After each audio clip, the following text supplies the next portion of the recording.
morning and welcome to our Portsmouth Veterans Day Remembrance Celebration. Ladies and gentlemen, let me introduce myself, Councilman Mark Hugel, and I also want to introduce my City Council colleagues, Mayor Shannon Glover and Councilwoman Catherine Bryant and her family. Appreciate you all being here today. I also want to give a shout out to the Portsmouth Mayor's Military Affairs Committee. It's the Military Affairs Committee that is the host for these military celebrations, and so we have a couple members here. Of course, you'll hear from Commander Jim Cullen in a bit. Jim is the chairman of the Military Affairs Committee, and we have two other members: retired Captain Ron Peterman and retired Army Colonel Irv Lindley. Thanks to both of you for showing up and showing out today. So just a quick history about why we're here. There are three celebrations that recognize the military during the course of the year. Of course, Memorial Day occurs the last Monday of May. And Memorial Day is designed to honor those who served and did not come home, gave their last full measure. That celebration actually dates back to the closeout of the American Civil War. Today is Veterans Day, which once upon a time was Armistice Day. In fact, we celebrated the armistice, the peace settlement at the close of World War I. And so this celebration actually dates back to 1919, was celebrated in Buckingham Palace for the very first time as Armistice Day. And that tradition made its way across the Atlantic to the United States. And we have subsequently shifted Armistice Day into Veterans Day, became a federal holiday in 1938, and was actually changed from Armistice Day to Veterans Day in 1954. The third celebration is Armed Forces Day. Armed Forces Day is intended to celebrate those who currently are in uniform. That celebration actually dates back to the close of World War II. So you have Civil War that led to Memorial Day, World War I that led to Armistice Day and now Veterans Day, and World War II that eventually led to Armed Forces Day. Interestingly, Armed Forces Day was created in 1949, first celebrated in 1950, and it was done for an interesting reason. The services came home from World War II, and each of the services had their own celebration. And the Secretary of Defense decided we needed to unify the services, and so we created Armed Forces Day as a way to celebrate all those in uniform. That celebration is always in the middle of May. But today we're here to celebrate Veterans Day, celebrate those who served and came home. Some veterans facts for you. 1980.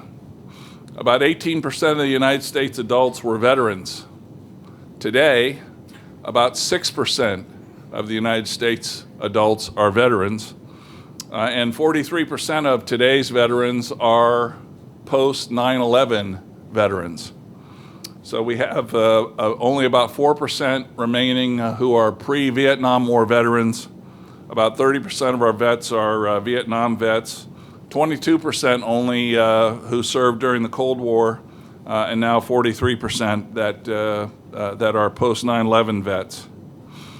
The post-9/11 vets in particular are facing both physical and emotional scars, and we can trace that to the improvements that have occurred in battlefield medicine. A lot of our soldiers, Marines, sailors, airmen who were wounded in wars earlier than the post-9/11 wars would have bled out on the battlefield. And because of the advances in battlefield medicine, we now have quite a few post-9/11 vets who are suffering from the emotional and physical trials and tribulations, having lost limbs but had their life saved, and have come back to participate with us as veterans and not come home in a casket. And so we can give thanks for that, but also recognize that a lot of the post 9/11 vets have challenges that veterans before them didn't face.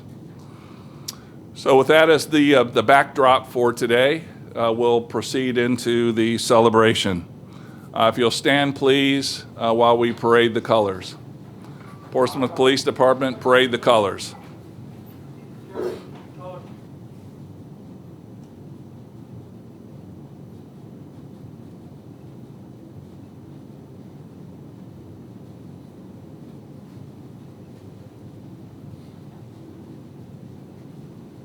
Part-time.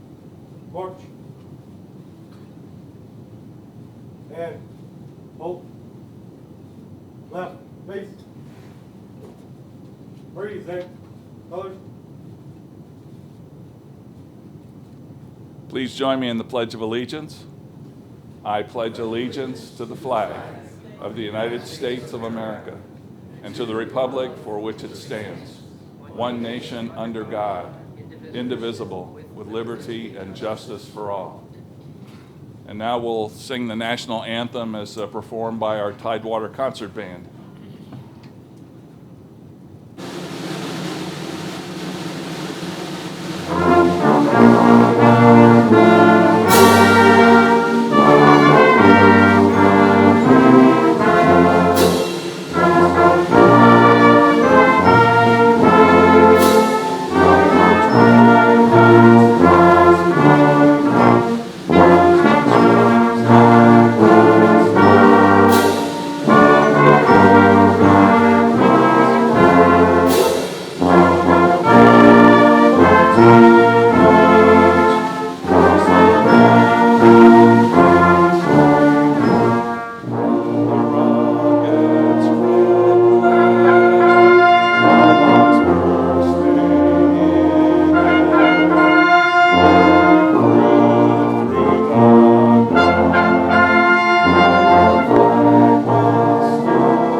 Retire the colors.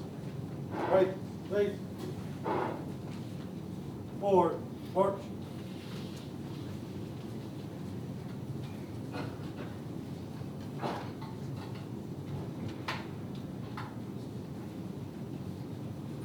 Ladies and gentlemen, please be seated. So it's my privilege to serve with veterans on our city council. Our mayor and myself are the Navy vets. The vice mayor is a Air Force vet, as is our city manager. So it's my privilege now to introduce Navy vet and our honorable mayor, Shannon Glover. Mayor.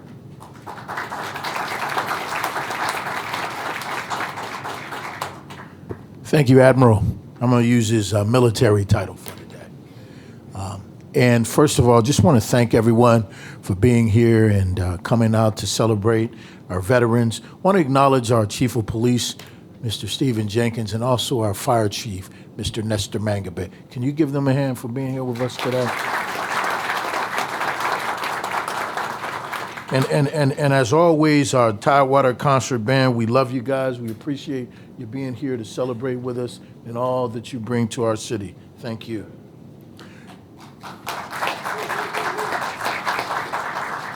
And I know there are a few veterans in that band, so I want to acknowledge you guys as well. Thank you.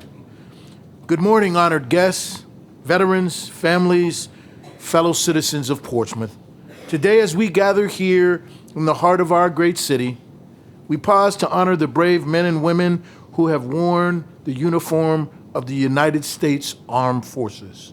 Let us be clear, Veterans Day is far more than a date on the calendar. It is a solemn reminder of dedication, courage, and resilience, and those who have served and sacrificed for the freedoms that we hold dear. As a proud Navy veteran, I am deeply moved to stand among you who share in Portsmouth's long and proud connection to the military. From the sailors who passed through the Norfolk Naval Shipyard to the Coast Guard's men and women and members who safeguard our shores, our city's story is interwoven with the service and sacrifice of our veterans.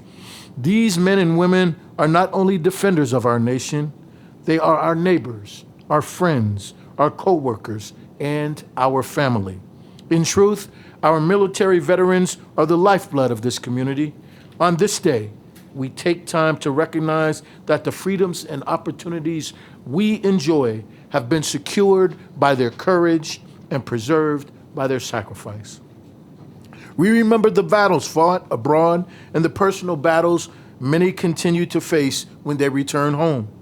We honor their unwavering devotion to something greater than themselves, a devotion that defines the very spirit of America. But our responsibility doesn't end with remembrance. Today is also a call to action. It is a reminder that gratitude must be shown not only in words, but in deeds. Let us continue to invest in the programs that help our veterans to transition successfully into civilian life. Let us continue to create opportunities for their growth and success. And let us ensure that every veteran and every military family in Portsmouth feels supported, respected, and never forgotten. By gathering here each year, we demonstrate who we are as a community, a people who understand that freedom is not free and that it has been purchased through the service and sacrifice of those willing to defend it.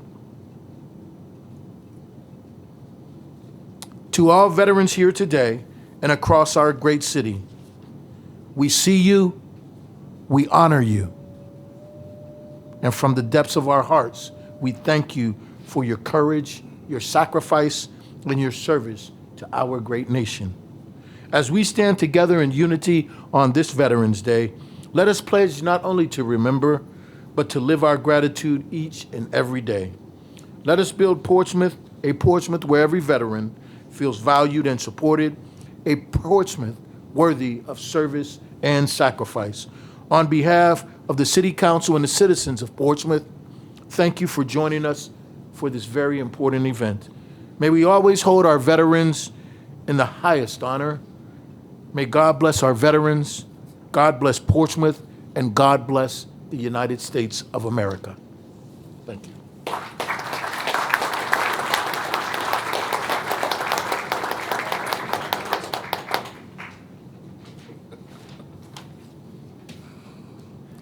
Thank you for those remarks, Mayor.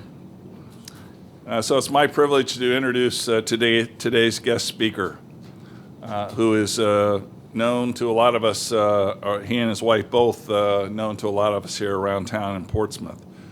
Commander James K. Cullen II, United States Coast Guard, retired. Jim started out in law enforcement and along the way decided that law enforcement was not where his service was going to end. And so he initially enlisted into the United States Coast Guard, eventually was commissioned in the Coast Guard. Along the way, he served, I think he describes himself kind of as Forrest Gump. Every interesting thing that has happened in the country since 2000, Jim has managed to be there. He was in New York Harbor on 9/11. He served in Afghanistan, and he's done some remarkable things during his time in the United States Coast Guard. About 14 years ago, Jim and Kathy moved to Portsmouth. He continued his Coast Guard service until just a year and a half or so ago. But his service to the community is really unmatched. He and his wife, Kathy, are the stalwarts that make the farmers market go. But Jim and Kathy have organized a collection of mostly single sailors from the shipyard, from the Navy hospital, from the Coast Guard base. And you'll see those young sailors in their yellow vests all over town volunteering their time. But importantly, and we talked about this yesterday at a vets breakfast, importantly, it gives those kids an opportunity to connect with us in the community. And so it's really the effort that Jim and Kathy put into organizing that collection of folks, and then having them use their network to bring more and more of those single sailors into the voluntary effort. And really that whole idea was Jim and Kathy's to pull those kids into to our community and to get to know all of us and frankly to serve all of us. And so without further ado, it's my privilege to introduce today's guest speaker, Commander Jim Cullen.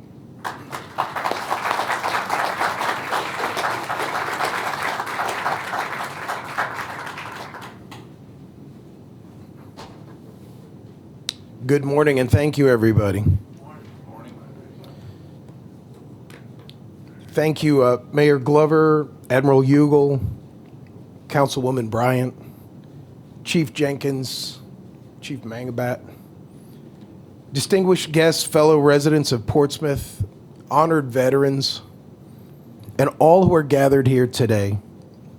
As the chair of the Portsmouth Mayor's Military Affairs Committee, it's both a privilege and a profound honor to stand before you as we come together in gratitude and unity to celebrate Veterans Day, the day where our community pauses to recognize the men and women who've worn the uniform of the United States Armed Forces.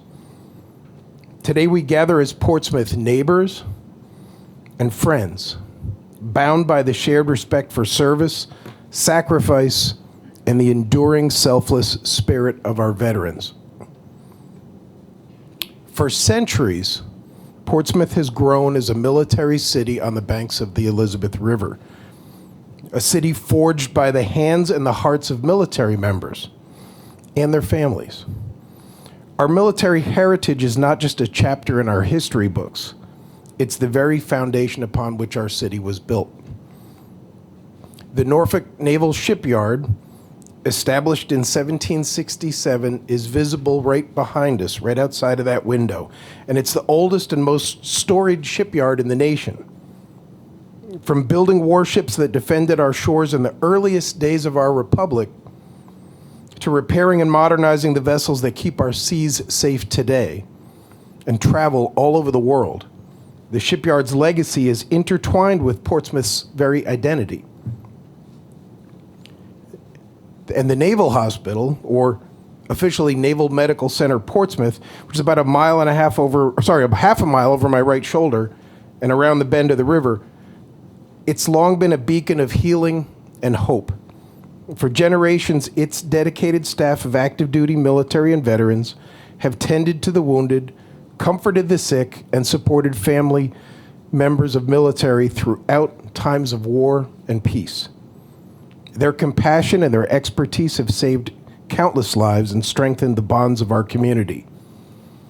And in recent years, that hospital has opened its doors to the general public, serving all Portsmouth citizens as the city's and the Navy's only Level 2 trauma center.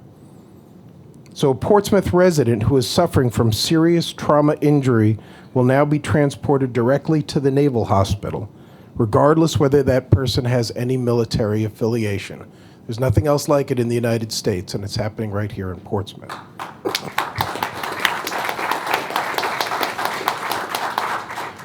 So we are also an official Coast Guard city and home to a major U.S. Coast Guard base, most of which was also once located just outside of that window where the marina is and where part of Fairlead is now. And those members now stand watch at the Atlantic Area Headquarters building just down the street on Crawford Street, and at the large Coast Guard base Portsmouth, located out in Churchland. And they're memorialized by the large lighthouse lens and the historic lightship museum located right here along our waterfront. The presence of all of these historic institutions and vital bases is not merely symbolic. They are living, breathing parts of our city, shaping our economy, shaping our neighborhoods, and shaping the very character of Portsmouth. And they've served for centuries to draw young people to Portsmouth to serve and hopefully to stay and to become part of our community. With one of the highest veteran populations per capita in the USA, Portsmouth is a city where nearly every street, every school, and every workplace is touched by the legacy of military service. On average across America, as Councilman Hugel said, only 6% of the population have served. In New Jersey, where Councilwoman Bryant and I spent most of our lives before we moved here, only less than 3% of the people have served. But here in Portsmouth, up to 16% of our population have served in the military, the highest of anywhere in the United States. It's why we feel at home here, because more than anywhere else in America, veterans are part of the fabric of our everyday lives. They are our civil servants, our healthcare workers, our business owners and volunteers, our senior chief in the band, our mentors, and our friends. They're the people who we see every day standing in line next to us at the grocery store, at the DMV, filling their car at the gas station. Their stories echo in our civic life, and their values of discipline, resilience, and selflessness have shaped and continue to shape our city and our future. So to truly appreciate the depth of this contribution, I'd like to turn to the story of just one of those people, Mr. Richard Negley Wynn. Richard was one of 5 brothers from the former Norfolk County. 3 joined the Army during the 1960s, while 2 were ineligible for medical reasons. Richard underwent Army basic training in Fort Jackson, South Carolina, followed by advanced infantry training at Fort Polk, Louisiana. His service would take him to Alaska, then to Hawaii, and finally to combat infantry duty in Vietnam with the 25th Infantry Division. On July 16, 1966, Richard was on patrol in Hobo Woods, a dense jungle in Binh Duong Province. Richard was serving as point man for his company-sized patrol. His team was walking forward through the jungle. He was just 19 years old. Suddenly, his patrol was ambushed, and Richard was struck in the back of the head by enemy fire. Despite suffering a severe head wound, he refused evacuation to the hospital. Instead, he accepted field treatment and avoided medevac so he could stay with his fellow soldiers. Richard remained in Vietnam for his full tour, not returning home until March of 1967.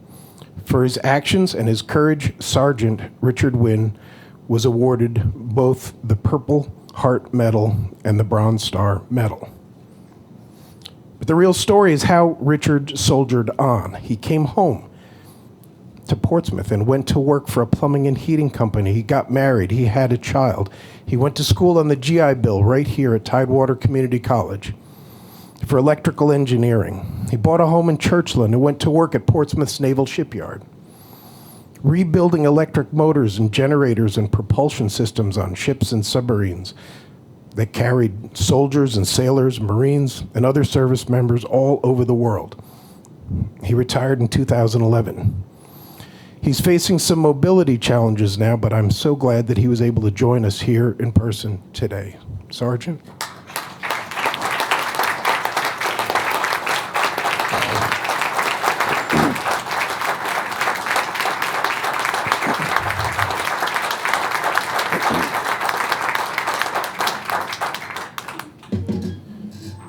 Thank you for being here. So, yesterday, Richard and I went out to the storage shed behind his house, and I found his old, dusty, cobwebbed Vietnam GI issue combat helmet.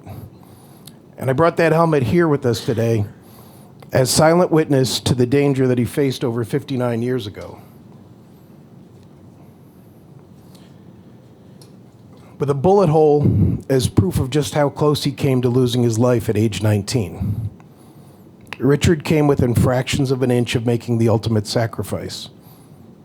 Like the 4,561 young men of his 25th Infantry Division who never returned home from Vietnam. Yet he survived, and upon his return, he quietly and nobly resumed civilian life as a husband, a father, a neighbor, and a highly contributing member of the Portsmouth community. Richard did not come home to parades or celebrations. Like so many veterans, he simply returned after doing his military duty and then continued to serve. And in doing so, he enriched our city. His brother, Donald Lee Wynn, also served in Vietnam and later died from Agent Orange-related cancer at just 50 years old. Richard and his family have served our nation honorably and quietly, remaining an inspiration to us all. When I asked Richard how it felt working on warships destined for service around the globe, he told me, the entire time I was working on those ships, I was doing it for the young military kids who are serving on them. Richard's story is one of endless thousands of similar stories of Portsmouth residents. If you look around Portsmouth today, you see veterans everywhere. Not only those still in uniform, but those continuing to serve in other capacities. More than anywhere else in this country, they are here. You see their service in quiet acts of kindness, in calm leadership during a crisis, in the willingness to lend a hand or offer an ear of support to those in need. They are the living link between our city's eventful past and our bright future. They remind us by their example that freedom is not a gift, but it is a responsibility, and one that we all share. And I'd ask that every veteran who's here with us today either stand or raise your hand to be recognized. Please.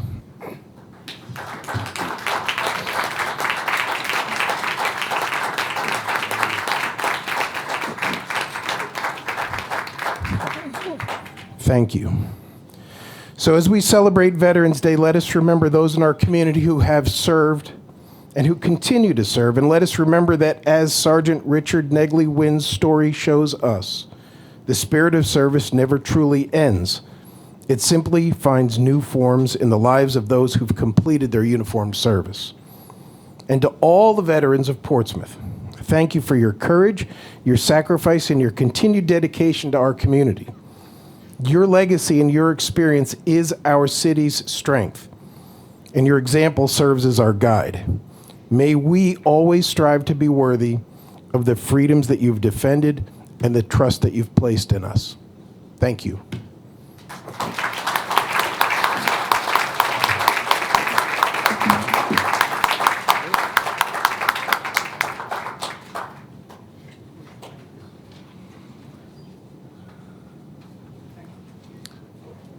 Thank you, Commander Cullen.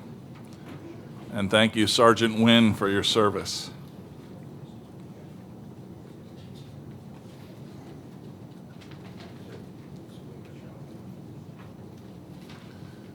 So the mayor's presenting Sergeant Wynn with a challenge coin, a old military tradition, recognizing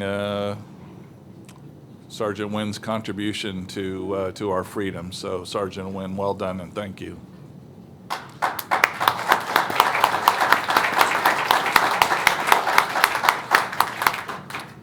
So Jim has already asked our vets to stand up, and I want to do one more thing. As he mentioned, we have a lot of Vietnam vets who were never properly thanked when they came home. And so if you're a Vietnam vet, and I won't ask you to stand unless you really feel like it, but if you're a Vietnam vet, would you please stand and let us thank you?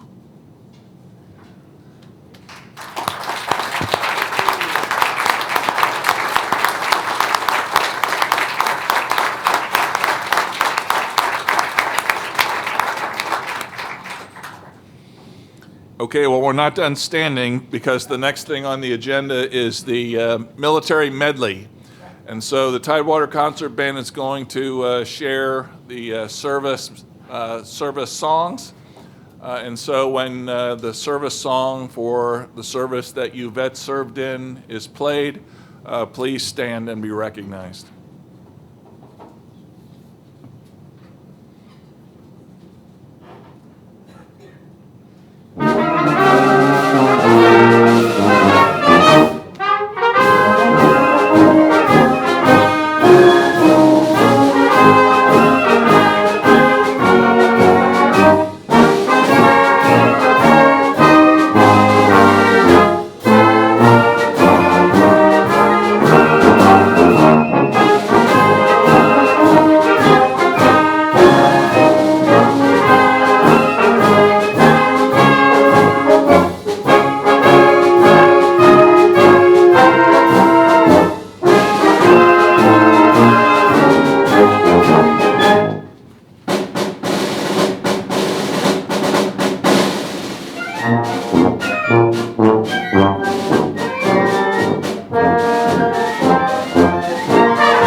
So today's ceremony doesn't happen without a lot of people working behind the scenes, and there's some folks that we would like to thank, starting with Peter Glagola, his marketing team, Aaron, Greg, and the whole AV crew. Thanks for pulling all this together and for supporting this and many other things around the city. We also want to thank Mark Palmerchuk and the Parks and Rec team for setting up the chairs and accommodating our band. We want to thank the Portsmouth Police Department Color Guard for honoring us with their service today. And finally, we want to thank the Tidewater Concert Band. Now, you all couldn't see, but standing back here, I was watching the trombone section. They were marching across the parade field as every one of those service medley songs were being played. Keeping time, not with 1 foot tapping, but marching their way across the parade field. So thanks to the Tidewater Concert Band.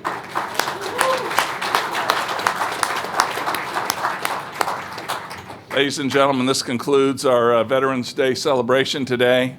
Our honorary wreath will be placed down at High Street Landing once we conclude today.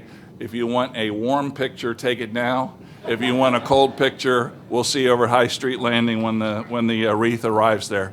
Thanks again for turning out today, and have a happy Veterans Day.